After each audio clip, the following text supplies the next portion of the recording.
আরে বন্ধু, তুই আইসস? চল চল, দোকানে চল, চা নাস্তা খাওয়াবি। দোস্ত, চা নাস্তা যা খাইতে চাস খাওয়াবো। আরে বন্ধু, তুই আইসস? চল চল, দোকানে চল, চা নাস্তা খাওয়াবি।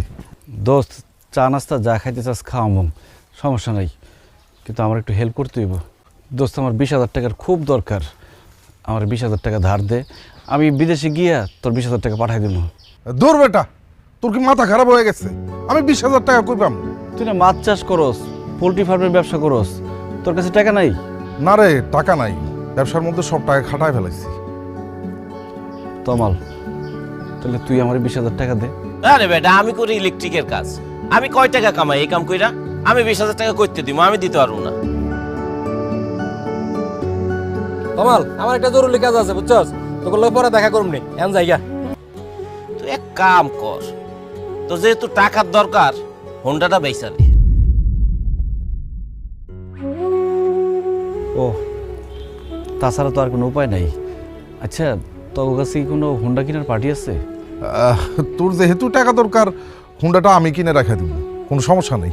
কিরে কামাল, তুই না একটু আগে বলি তোর কাছে কোনো টাকা নাই, তাহলে হোন্ডা কিনবি কেমনে? না মানে, আমার কাছে তো টাকা পয়সা নাই, ভাবছি আব্বার কাছ থেকে টাকা ধার নেব। এখন হুন্ডাটা কত বেশি কো? তোর কাছ থেকে তো কিনলাম 1,20,000 টাকা দিয়ে। 1 লাখ টাকা দিস? বেডা, তোর কি মাথা খারাপ হয়ে গেছে?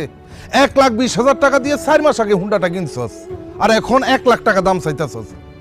50,000 টাকা দিমু, হুন্ডাটা দিয়ে দে। কি কস কামাল, তোর কাছ থেকে তো হোন্ডাটা কিনলাম 1,20,000 টাকা দিয়ে, তুই 50,000 টাকা কস কোন বুঝে? আরে কামাল তো 50,000 কইছে, অন্য কারোর কাছে বেচতে গেলে 30,000 টাকাও দাম পাবি না।